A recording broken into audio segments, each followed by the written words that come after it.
Although most would consider Christmas a time of joy, Washington, ever the game changer, used this most sacred holiday to carry out his attack to hopefully lift the spirits of his beleaguered army. However, the Battle of Trenton did not simply just come to be. The Revolution was a series of events, starting with the Proclamation of 1763, countless taxes, the Boston Massacre, the Boston Tea Party, and the shot heard around the world, to simply name a few, that brought together our country's greatest minds to consider independence and to fight for freedom.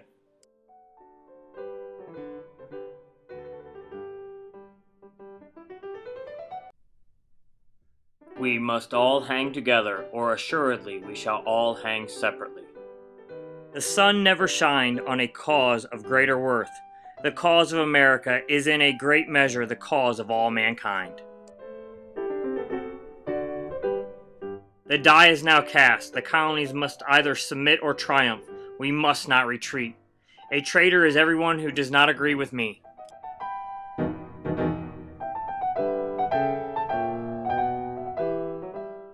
They came in the night, slipping through the Verrazano Narrows and into the harbor. New Yorkers looking out on the water the next morning, June 29, 1776, were stunned by what they saw.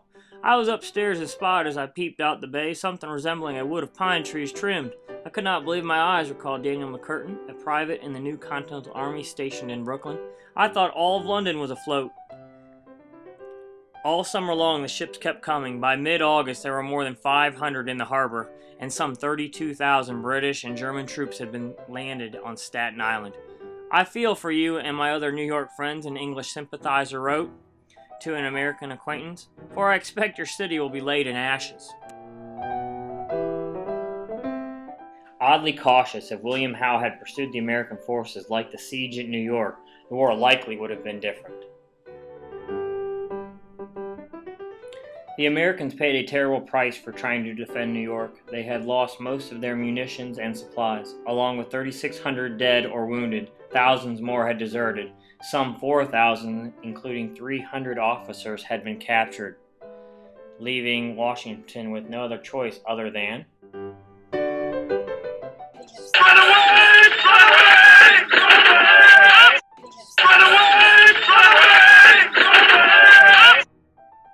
While General Washington retreated across New Jersey, General Howe pursued at a cautious pace.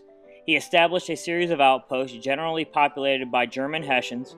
When the Americans crossed the Delaware River, Howe returned to New York to enjoy comfortable winter quarters and to forget the war, while General Cornwallis decided to take leave in England.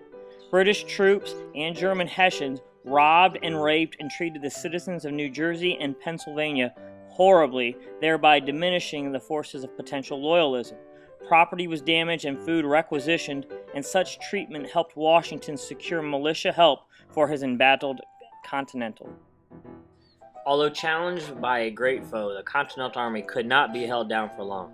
As December approached, the British began to curb their attacks in preparation for the winter, and due to this fact, Washington had a chance to seize an opportunity. The Hessian commander at Trenton was Colonel Johann Gottlieb Brahl, an extremely arrogant officer who considered that American clowns could not be threatening. Consequently, he disregarded Washington's series of raids in the region. American sniping killed and wounded several Hessians and kept them awake and nervous. Brahl saw no danger and parked his artillery by his headquarters instead of placing it in defensive positions. Washington constructed a complex plan. Lieutenant Colonel Cadwalader was to cross the Delaware near Bristol with 1,900 men and tackle the Hessian garrison at Bordentown in a divisionary attack. General Ewing was to ferry 700 men across to Trenton and take the bridge over at Assunpunk River to prevent any Hessians escaping. Washington would lead the main force of 2,000 men across the river at McConkey's Ferry, 9 miles north of Trenton. However, complicated plans often go awry. Ewing decided the Delaware was too dangerous and returned to quarters. Cadwalader got his troops across the river, but not his artillery. Loathing to fight without cannons, he returned his force across the Delaware to their encampment. Washington was more audacious on this Christmas night, 1776. Aided by Marblehead boatmen, his men and artillery were ferried through the ice floes to the enemy bank. The Americans were divided into two columns. One, commanded by General Greene, advanced down the Pennington Road, while Sullivan commanded the other, which marched on the right flank down the River Road.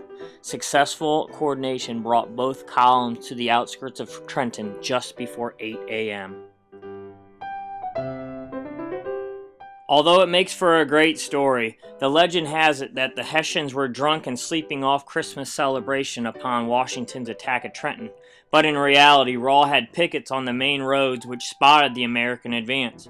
Rahl formed up his 1,400 men, but the Americans had the advantage of greater numbers and well-sighted cannons. Colonel Knox pointed his artillery down King Street and Queen Street, and together the flanking fire from forces commanded by General Mercer broke a bayonet charge along King Street. Rahl felt compelled to retreat into an orchard outside the town. The Hessians, seeing their commander dying and realizing they were encircled, surrendered.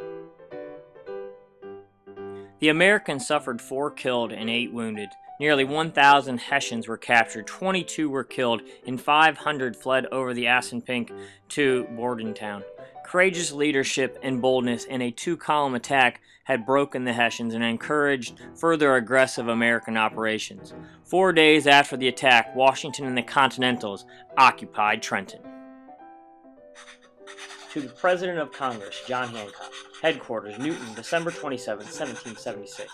Sir, I have the pleasure of congratulating you upon the success of an enterprise which I had formed against a detachment of the enemy lying in Trenton, and which was executed yesterday morning. The evening of the 25th, I ordered the troops intended for this service, which were about 2,400, to parade back to McConkey's Ferry, that they might begin to pass as soon as it grew dark. But the quantity of ice made that night impeded the passage of the boats so much.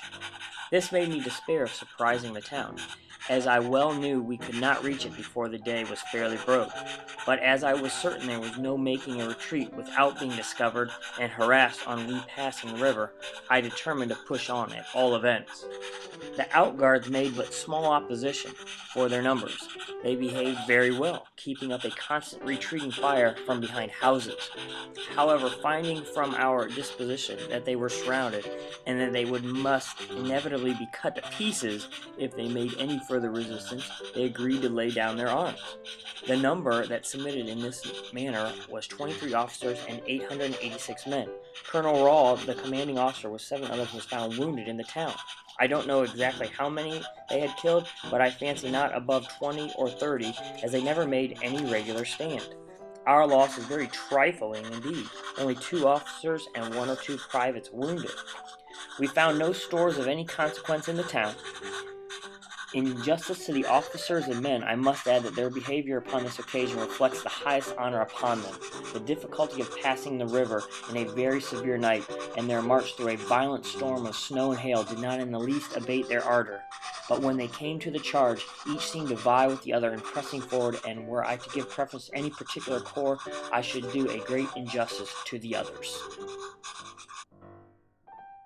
Trenton and the follow-up victory at Princeton on the 3rd of January of 1777 caused the British to abandon their forward posts in New Jersey.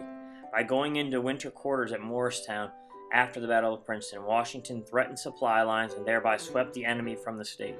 Dwindling support for the cause of liberty was reversed, and strengthening of the diminished army ranks occurred. Coupled with Benedict Arnold's actions at Valcour Island, the Americans were able to continue into the campaigns of 1777.